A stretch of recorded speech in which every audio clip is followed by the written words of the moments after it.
Welcome to Solar Works for Illinois. I'm Tim Montague, your host. Today we are talking about corporates going solar with my special guest, Katherine Canoy of C2 Energy Capital. Before I dive into the interview with Katherine, I'm going to do just a little bit of housekeeping. Today is February 25th, 2020. We do this Solar Works for Illinois podcast every month, and you can find it and all of the recordings at cesnrg.com/podcast.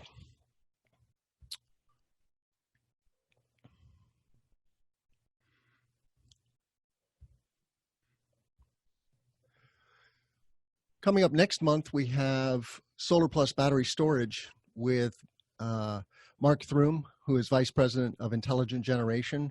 They're a local partner of ours here in the Midwest, and we're going to be breaking down the business case for Midwest manufacturers. Solar Plus Battery Storage, very hot topic. Then in April, a dear customer of ours, Simmons Knife and Saw, their owner and president, Colin Murphy, is coming on the show to talk about roofing and solar. They did a re-roof and installed a 435 kW rooftop solar array last year. So we're going to dive into the guts of how they made that decision and how the project unfolded. So you can look forward to that. Today, it's my great pleasure to introduce Katherine Canoy and C2 Energy Capital.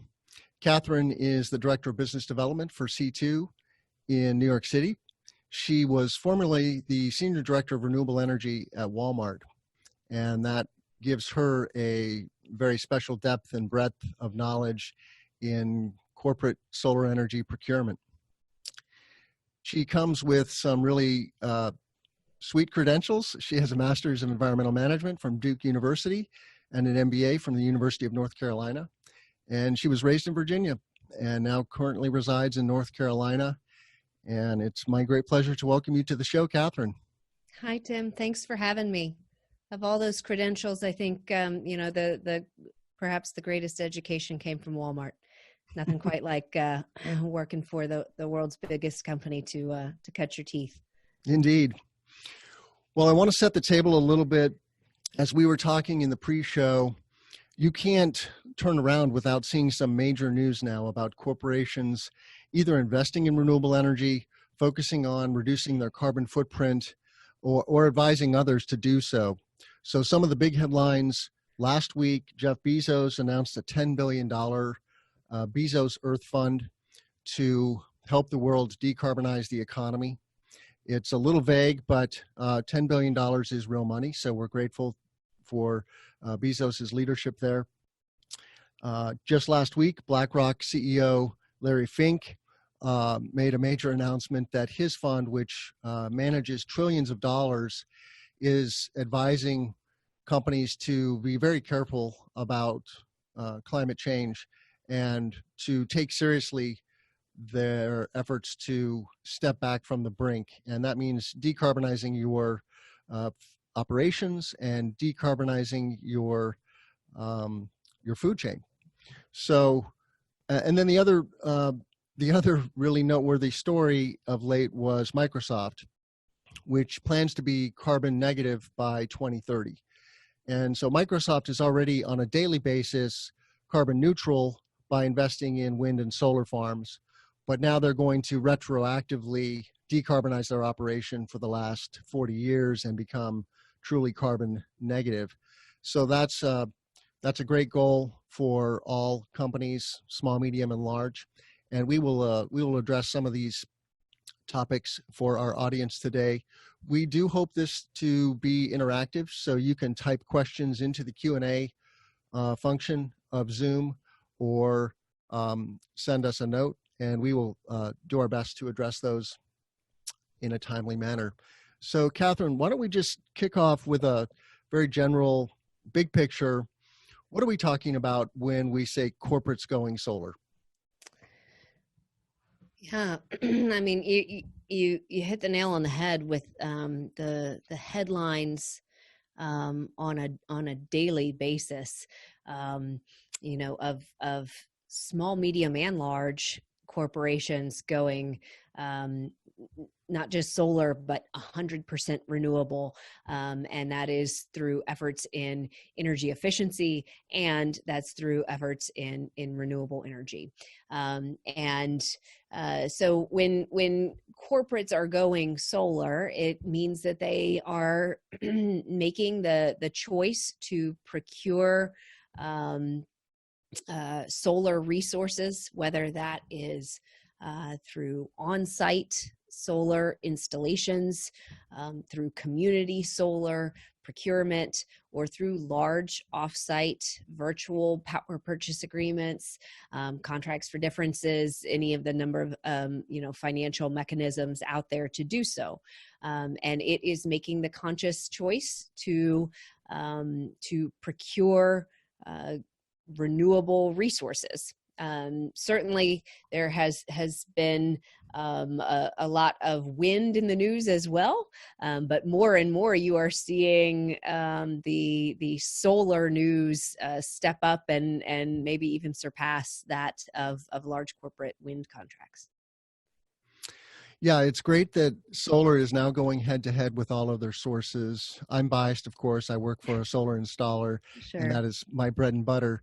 But and they do go head to head. But we're talking about 4 cents a kWh for large scale wind and solar in the United States, and what that means is that some projects are now getting built that are completely unsubsidized.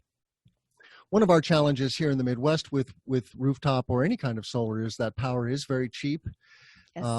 Commercial customers might pay 4 to 6 cents per kWh, whereas that's 3 times as much on either coast. Yes. And that's one of the reasons why solar happened earlier on the coast. If you go to New Jersey or if you go to California, you'll see solar is a regular part of the fabric of the built environment. It's everywhere. Sure. And it's gone mainstream now, and so they don't need the subsidies.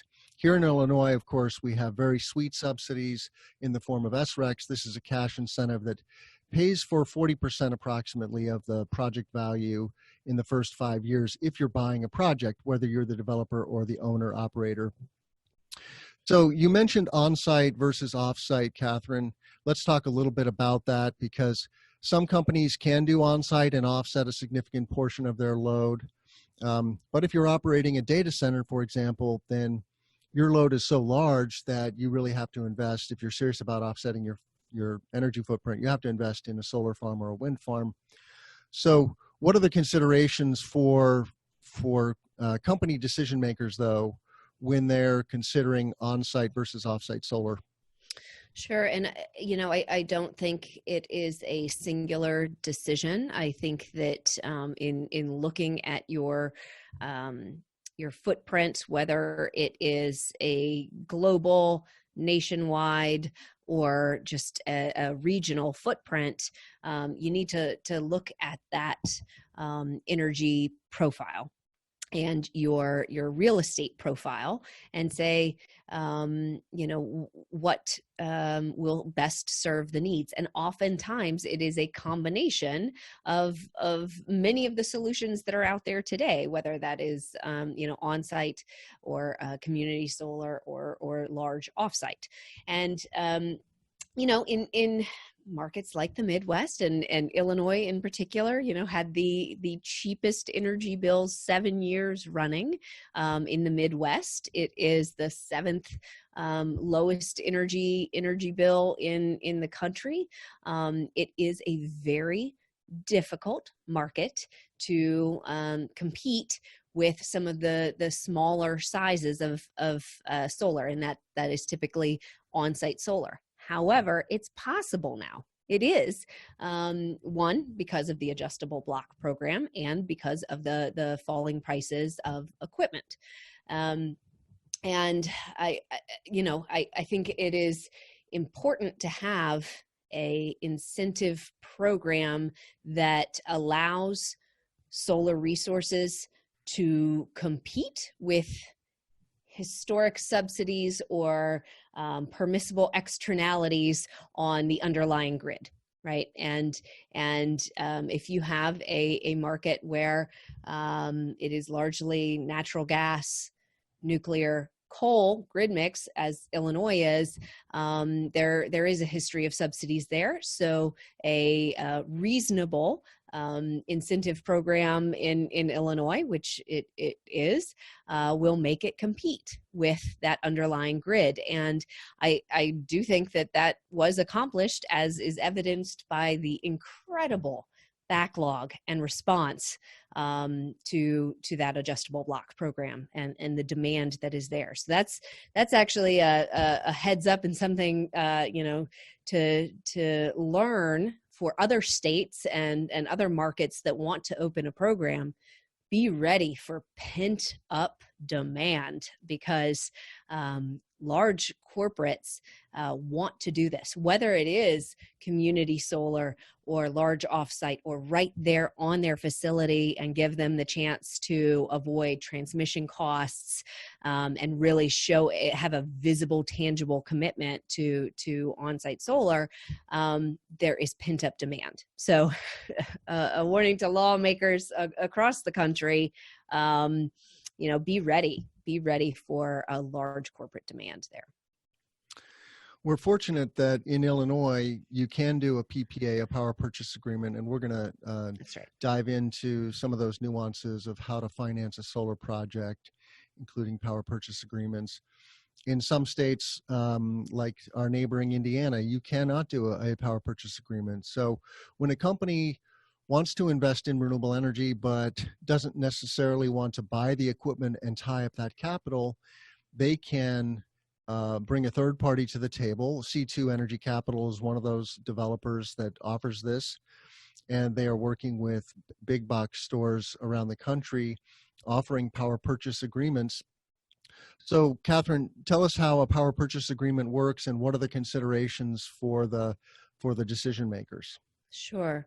A power purchase agreement is a mechanism that evolved, I'd say around 2006, 2007, in direct response to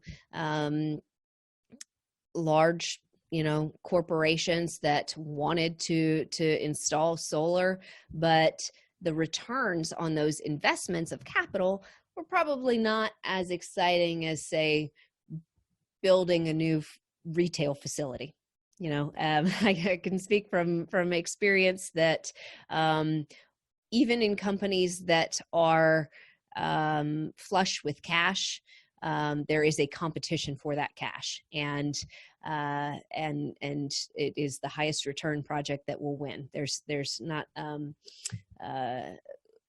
a solar installation is going to have a hard time beating a new retail outlet. So that's oftentimes where that decision comes in, is just which use of capital is the best and easiest. And I think that energy managers across the country have seen this in energy efficiency discussions as well, and seeing that they have to compete for capital in order to get those projects done. So the power purchase agreement was an innovative way to avoid that capital investment and honestly put the liability and the management of that asset into the hands of companies that do that for a living, instead of selling, say, socks and milk. And so it really is a innovative mechanism there to help companies do something in renewable energy, even if they are capital constrained or they have a better use of their capital. It strikes me that power purchase agreements are really about shifting the risk away from the owner, away from the host, to some third party that is more of an expert in renewable energy in this case. And then to just highlight your point about capital, solar is not cheap. It does generate a significant ROI, but we're talking for big bucks, we're talking several $100,000 for a rooftop solar project. And that's capital that you can do lots of things with. You can renovate your store. You can hire new management. You can do R&D. You can pursue new markets, new opportunities. And that's something that we run into in the C&I or commercial industrial solar space. While solar does produce a handsome ROI, especially when you have the incentives that we have in Illinois, there's many things you can do with that money. So now, when you buy a power purchase agreement, one of the goals, of course, is to save money. And generally speaking, that is something that all parties want to see. Yes. And but then the other benefits, of course, are that you're generating green power on site, so you're reducing your carbon footprint. Ultimately, you're greening the grid. And today we're woefully ignorant as a society about the externalities of particularly coal and gas and nuclear that are not necessarily paid for on your power bill. That's right. 1 million people die every year in the world from air pollution from burning fossil fuels. So cleaning the grid is a really good thing just from a pure health and safety perspective. And retailers and manufacturing and warehousing can all engage in this cleaning of the grid. If you have capital, great, and the ROI will be more handsome if you can buy a project outright, but don't let that stop you. And that's where the power purchase agreement, and that's where legislators in neighboring states and in other states need to advocate for power purchase agreements. There's really no good reason to not allow companies to put solar on their facility and buy the power from that facility. But it is a way that utilities keep the distributed generation industries down. There are lots of different mechanisms for that, but Yes. the power purchase agreement is one of those. 28 states and DC and Puerto Rico allow power purchase agreements. I'd like to see that number grow. Now, you mentioned the adjustable block program, Catherine, here in Illinois, which is oversubscribed for the most part. That block program at first flush they released 666 megawatts of renewable energy credits onto the market in 2019, and that includes community solar and distributed solar. All of that is for the most part is spoken for, with the exception of the smaller scale residential projects. They've just filled blocks 1 in residential, but blocks 1 through 4 are almost entirely full now for commercial industrial, and way over full for community solar. Yes. On the community solar side, there was an oversubscription of 800 projects. There are 111 excuse me, that are going to get built this year. So there were RECs for 111 projects. There's 800 now on a wait list. And so that tells you that this industry is chomping at the bit to put capital into your state, invest in clean jobs and construction projects that are a public good. And absolutely. And there are a lot of good things to say about the adjustable block program. But one of the unfortunate things is because I don't think the state was prepared for this much demand on the program. And because the projects needed to be so fully vetted through the point of interconnection application and money spent on those projects prior to being awarded any incentive, a lot of the projects that are in the wait list are dying on the vine. And they very well may not exist when a larger block of incentive comes out. So I think it's an important lesson to be learned to have some continuity in the program, and understand that, once you make renewables on an even playing field with the underlying grid price, a lot of people are going to be coming knocking for that. And to make it a reasonable program with some continuity for developers, and for the large corporate participants. Lulls in programs really can be detrimental to progress in the long term. What Catherine is referring to there is the funding cliff, because right now we've got 4 blocks of RECs in the market. We don't know when block 5 will launch, and there's $200 million a year for all intents and purposes that are coming into the renewable energy market every year. But because of the REC program, the way it's set up, we're paying out 15 years of RECs over 5 years. So the payout is accelerated. And what that means is the money isn't accumulating fast enough to keep for a smooth trajectory. We are going to Springfield this evening and tomorrow for lobbying with the Illinois Solar Energy Association. If you're not a member of ISEA, please join ISEA, illinoissolar.org, and get involved. We need more people across the board, more professionals, more installers, more developers, more corporate energy procurers and executives who are concerned about Illinois' RPS. We have a 25% RPS, says we'll get to 25% clean power by 2025. The FEJA bill that was passed in 2016, went into force in 2017, was designed to fulfill that goal, but it is falling short. We're only going to achieve 17% under the current REC funding. So we need more REC funding. This comes from a fee on our power bill. So it's not a tax. The government is actually never touching the money. It is collected by the utilities and paid out to the utilities to system owners. So if you buy a solar array, whether you're a developer or a host, then you're going to benefit from that fee that you're already paying for. And that truly is one of the only ways to directly benefit from the fee. Of course, we're all benefiting because we're getting clean power and we're replacing dirty coal and gas with wind and solar. So Catherine, let's talk a little more about this decision-making process that owners and executives have to go through, because this is a completely non-trivial process. And it's not something that, for certain, larger companies like Walmart, where you were for 11 years, have developed a fairly rigorous process, and maybe you can talk a little bit about that.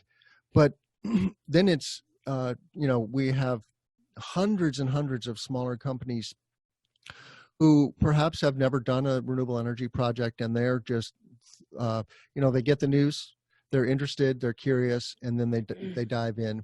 And of course, we, the professionals in the industry, are happy to educate them. But let's talk a little bit about the process from the management side. Sure, and that process can be somewhat overwhelming. In an environment like Walmart or other large corporates, they may have the luxury of a very large energy team. And I say luxury, they have to have a large energy team to address the sheer number of facilities that they have. So each person is working extremely hard at their jobs, but they may be able to specialize. As I was able to really focus and dig in on renewable energy procurement for Walmart. Oftentimes at these medium and small size company, you have a single person or a small team that needs to get the power turned on at their facilities, keep it on by getting the bills paid on time. In their spare time, think about energy efficiency, and then they've got all of the news on renewable energy, and perhaps their leadership commits them to going 100% renewable. So that can be a daunting number of tasks to accomplish. So in thinking about how do I accomplish this, it can be overwhelming, but I think it's easy enough to break down into certain parts. And honestly, it comes down to finding good partners that are trustworthy. So I think some of the things that need to be considered, and certainly I learned all of these lessons the hard way, the long way, and so I come at this certainly from the customer side of it. You got to think about the deal itself. What kind of deal do you want? And we touched on that, whether it is on-site community solar or some sort of off-site solution. You need to think about the deal itself. Are you going to do a power purchase agreement, a lease in states that allow leases but not PPAs? Are you going to buy the property outright? And are you prepared to take care of that property over the long term? You also need to think about the optimal length of contract for your company. Are you willing to commit to long-term power purchase agreements? Most find that they are, and that a power purchase agreement works really nicely for their solution.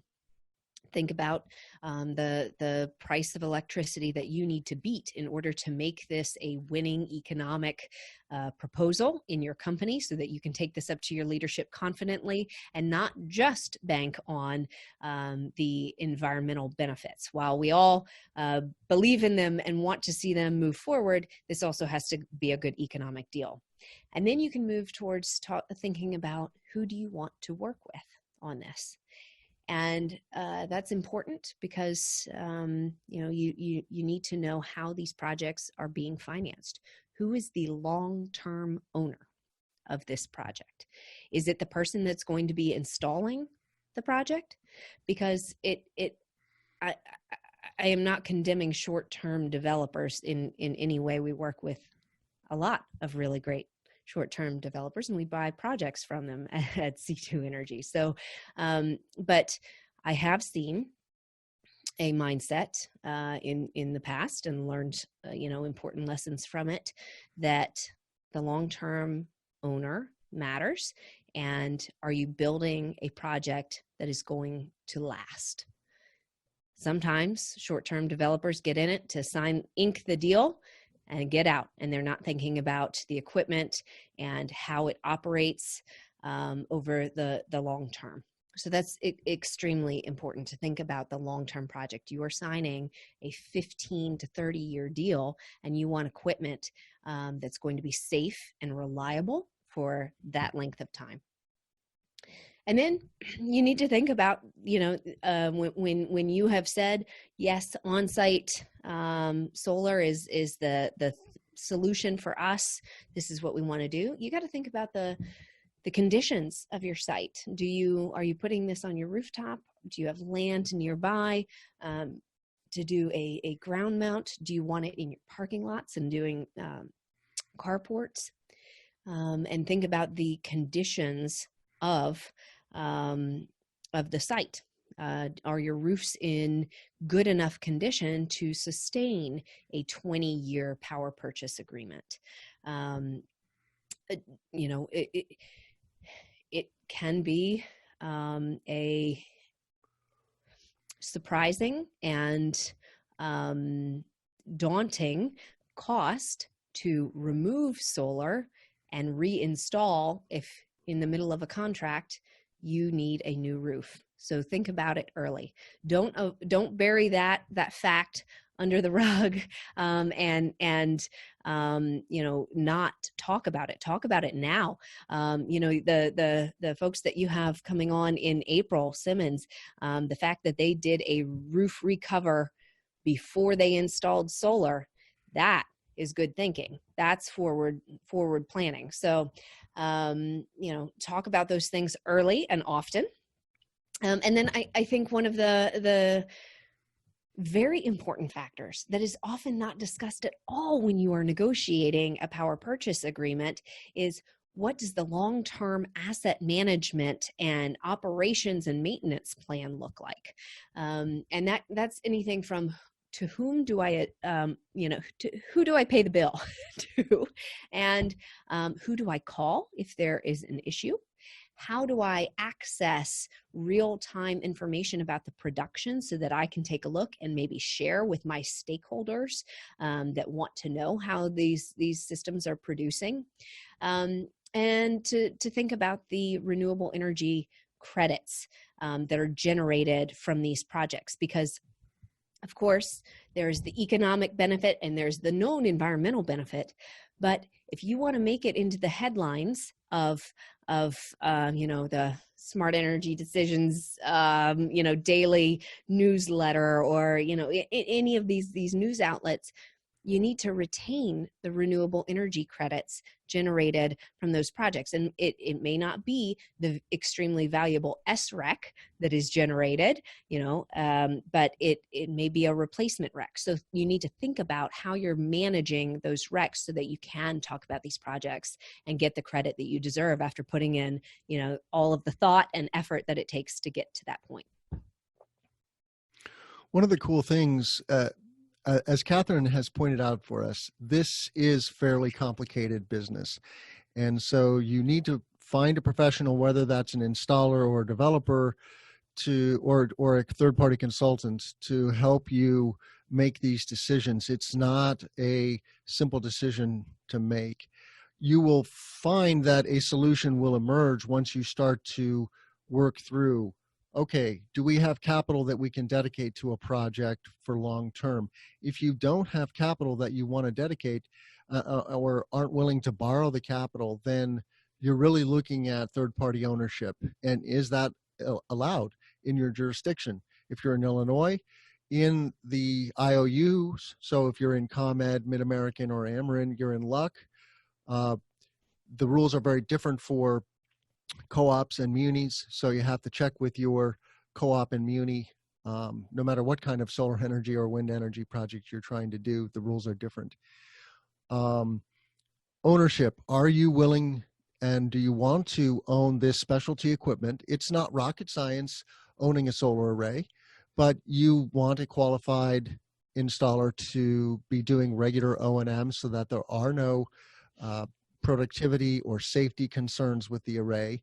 It is very much set it and forget it, but you want to monitor or have somebody monitoring the productivity and doing regular maintenance on the project. It is sitting out there in the elements after all. So it's getting beat up by the sun, the wind, the rain, the snow, and the dirt, and et cetera. So these things do need regular maintenance.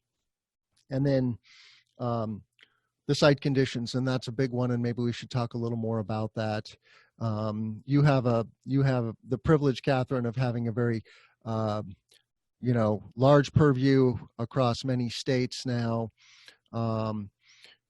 Do you see companies, investing in their facilities specifically to go solar, like you mentioned with Simmons Knife, where they needed a roof?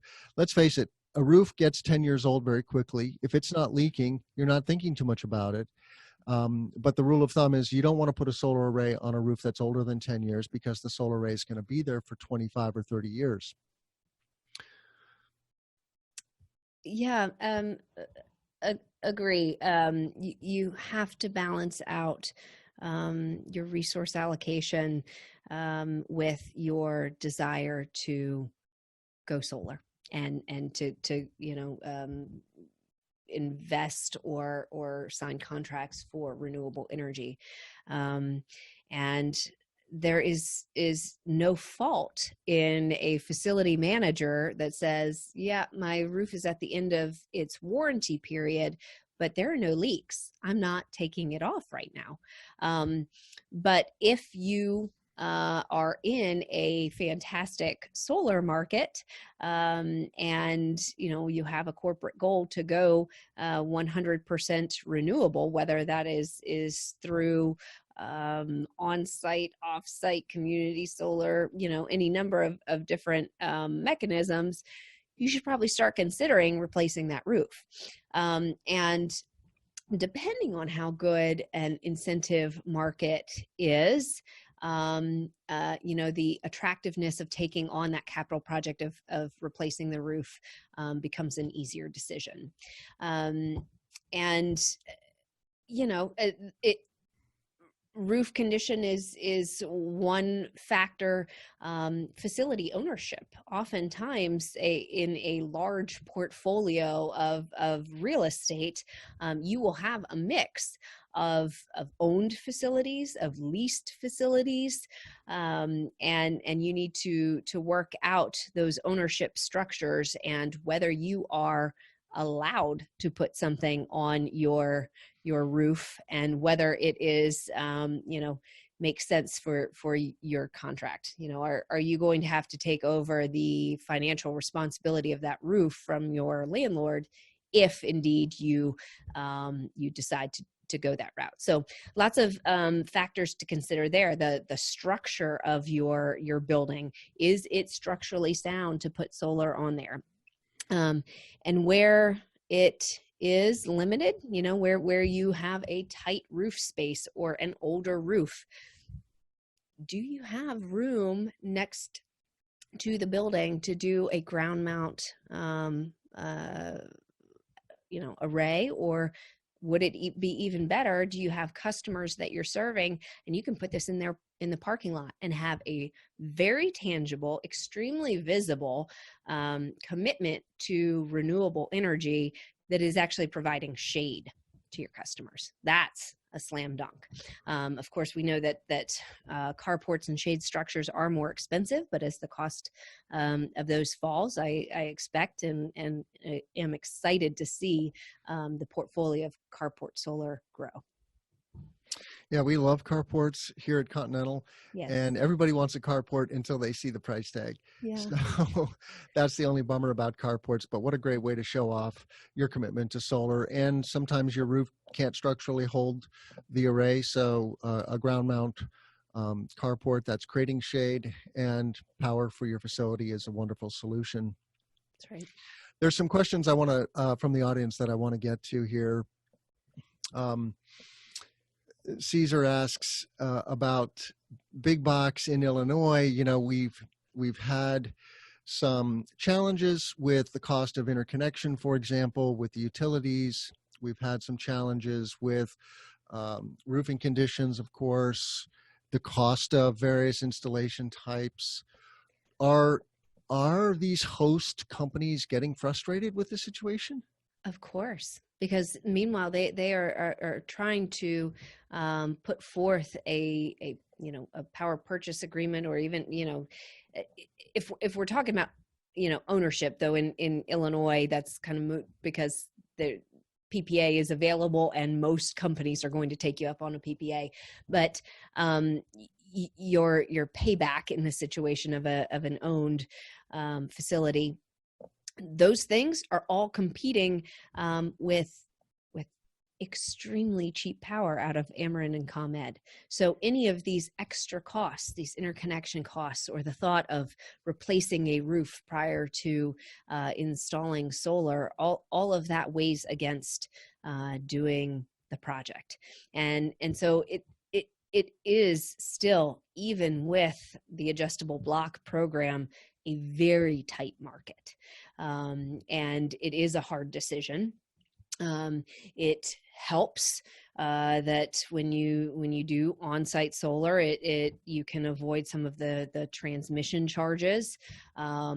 It absolutely helps the decision if you want a visible commitment to renewable energy, but it comes down to cost. It comes down to cost. The deal has to work. And frankly, from the developer standpoint, we want you to save money as the customer as much as you want to save money. Because to be completely frank about it, customers that are saving money are far less likely to default on a power purchase agreement. So we all want the same thing. We want the environmental benefits at a cost that can compete. So let's just reiterate some of the benefits and the options that corporate owners and operators have. Of course, there's greening the grid, greening the power to your facility, whether you purchase the project outright or do a power purchase agreement or what we call a PPA, you're going to be consuming behind the meter green power, and that is greening the grid. Nobody can argue with that. There are RECs in Illinois that are affiliated with that power, and it's a decision that you need to make internally and with your development partner if you're doing a power purchase agreement, because there are high value RECs and then there are market value RECs, and there's a big delta between those two. For example, in C&I solar, RECs are, in the $30 a megawatt hour to $60 a megawatt hour.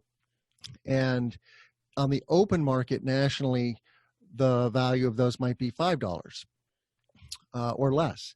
So REC swapping is a way to get around this, where you let the developer monetize those high value RECs, or you yourself monetize those high value RECs, and then purchase low value RECs, so that you're still can promote truly greening your facility. And then there's the health benefits, right? We all have constituents. We are looking out for the public, for our consumers, for our employees, and the health benefits of renewable energy are hard to argue with. They are much better than the alternatives of coal and gas, and so that's a growing awareness that everyone has and needs to have front and center. Then there's just the pure financial aspects to this, of saving money and improving your bottom line. Let's talk a little more about that. With a power purchase agreement, you have the benefit of not having to shell out a lot of money on the front end of a project. And then you're agreeing to buy green power from a solar facility that you're hosting on your facility or next door on some ground. And then that is a long-term contract. That's really the only way to make it work. There is a hybrid where you do, say, a shorter term contract with a buyout after 7 to 10 years. So it's not that there isn't flexibility and some negotiation that goes on in that realm. But if you're going to buy a power purchase agreement, you want to save money. And so how does that work? And does it always work? The quick answer is no, it doesn't always work. There are markets where as much as I tried at Walmart to add another state, to get another state in our portfolio in terms of on-site solar, we couldn't make it work. So, and that is an unfortunate answer, because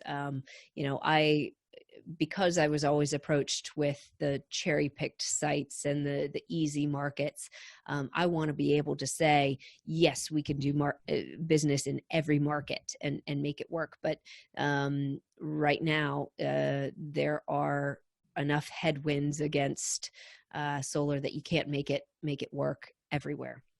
So the financial discussion is absolutely critical to the decision to do solar. Now, that said, in recent months, we have made deals work where I never thought it possible, in markets that I did not think that you could beat the utility price. With either enough land so that you have a sizable project that can get the economies of scale, or with if you've been able to safe harbor equipment and retain the 30% ITC, with a number of different creative solutions, and of course easy and good discretionary financing.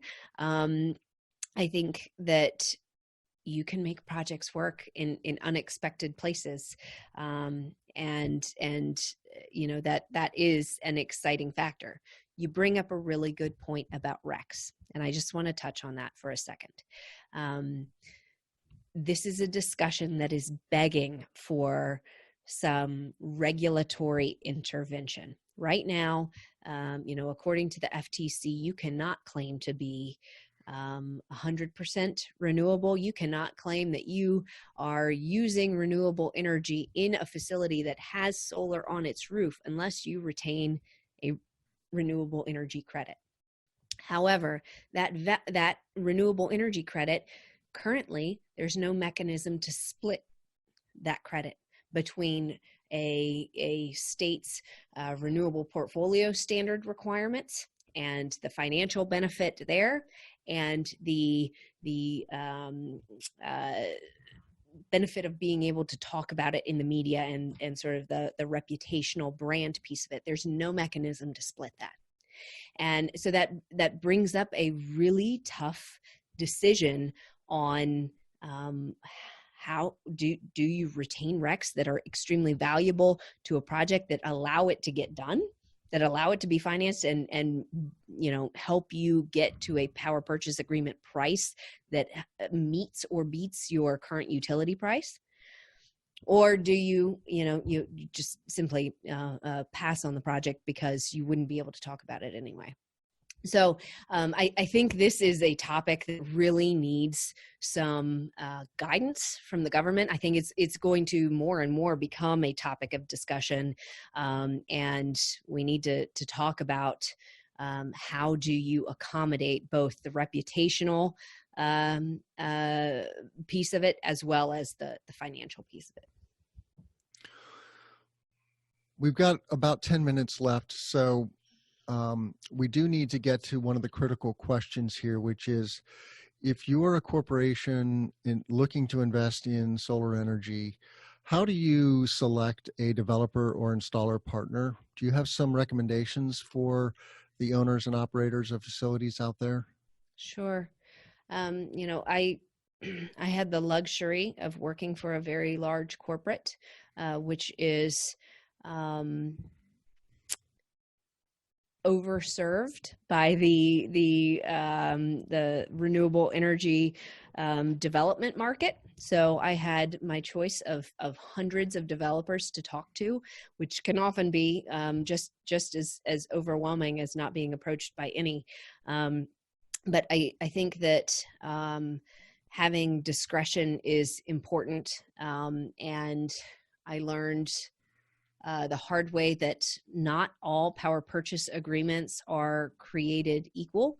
And you brought up earlier that it is a mechanism that helps shift liability, but it is still important to be a discerning buyer and to ask questions about your developer, because it is going on your roof or your property or your carport. And despite there being a shift in liability, it can cause operational concerns if you don't choose the right developer. And you want a project that is going to last and not give you troubles 5-10 years down the line. So there are a lot of different ways to choose. I would gladly put C2 Energy to the word of mouth test. I think that oftentimes word of mouth and for folks to attend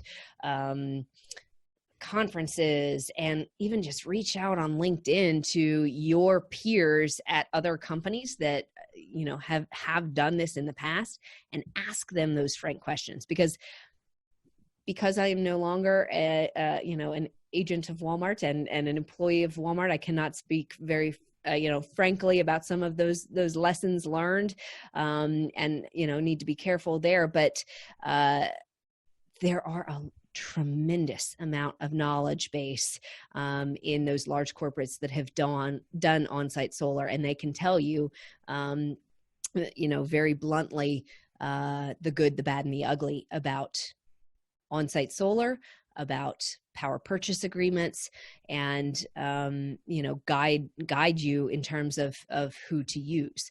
There are some extremely good, thoughtful, long-term thinking developers out there, and then there are some of the not so great that are looking to get a quick deal and take advantage of what they see as free money, as subsidies, and I caution that if the deal looks too good to be true, if it looks too easy, then it probably is. Of course, our goal is always to make it easy on the customer, but you need to balance that with a good quality, well thought out project. And so that does require some effort and discretion from the buyer. A good question to ask, I think, a developer is, what do they intend to do with the project in the long run? If you're considering third-party ownership, look for a developer that's in it for the long haul. Some developers are owning and operating for long periods of time. Some developers are simply flipping it at commercial operation.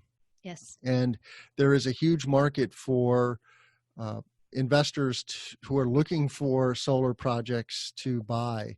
So there is kind of a marketplace that is invisible to the ordinary person and the ordinary executive.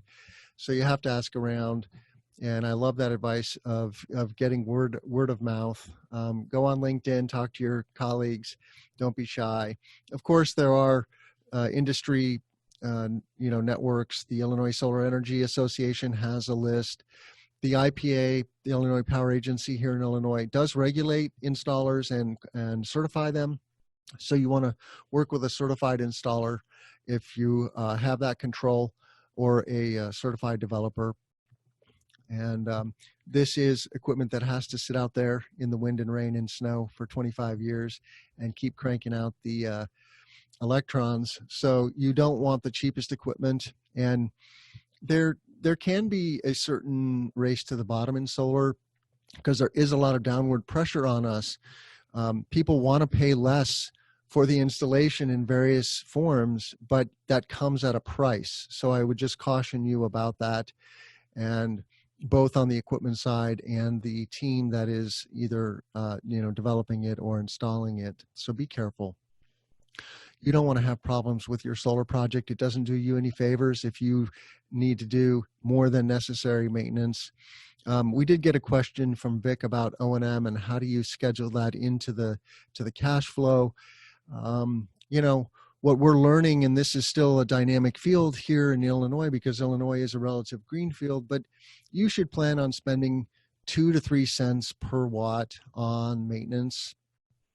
And, it's not a huge amount of money, but it's going to require maintenance. Whether you're the developer and the owner and operator or the on-site owner operator, you have to plan on spending money on maintenance. And then there's going to be equipment replacement on top of that. Inverters do burn out. They're doing the heavy lifting. So you need to plan on that. Katherine, in the closing moments before we go to the announcements again for those who joined a little late, what other closing thoughts do you have, comments, and inspiration? Oh, wow. Well, there's plenty of inspiration. All you have to do is Google solar news. I got into the business side of sustainability because I felt let down by regulatory bodies, and boy, has business stepped up. So I think there is a lot of hope, a lot of inspiration in, large corporates are leading the charge, but very much leaving the footprints behind for small and medium-sized companies to follow through here. And by doing, on-site solar and doing power purchase agreements, you are putting the pressure on, the existing investor-owned and municipal utilities to offer more into their mix, which really the whole reason that PPAs came about was because large corporates weren't being given the choices they wanted in terms of renewable energy. So there is a tremendous amount of hope, and the number of headlines, the sheer number of companies that are making the commitment to go green is extremely encouraging. Now it is time for this industry to evolve. It is not just about throwing panels on your roof and getting the deal done.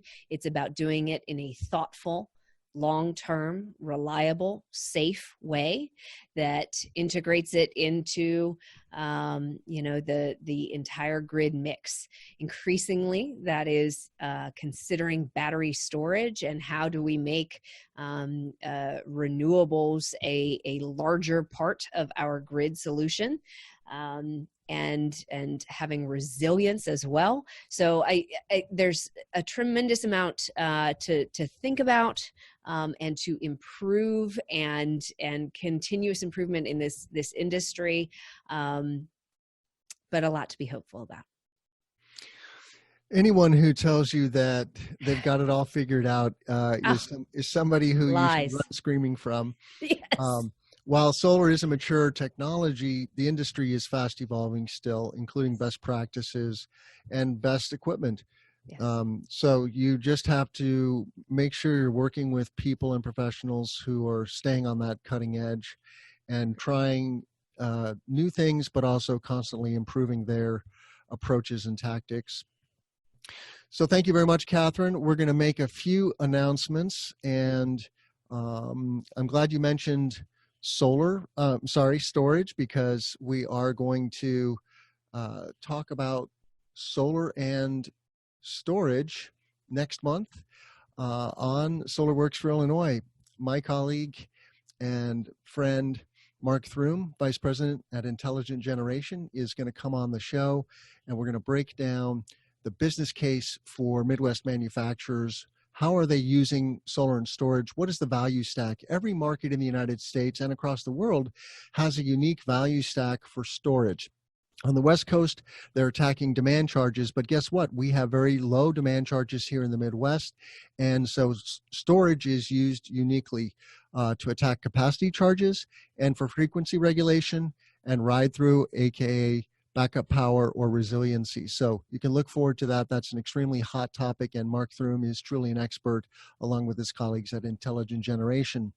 And then in April, also someone I consider a colleague now, our customer Colin Murphy, the owner and president of Simmons Knife and Saw, is going to tell us why he chose to go solar, what was that like, and how did it unfold. So he did a full re-roof and installation of a solar array here in the northwest suburbs of Chicago at Simmons Knife and Saw. So if you're curious about C&I Solar, how that works, and get a look behind the curtain on the decision-making process. Again, we do this show monthly, and so you can find all of our upcoming shows at cesenergy.com/podcast. Thank you again, Katherine, for joining us, and thanks to everybody for listening. Have a great day.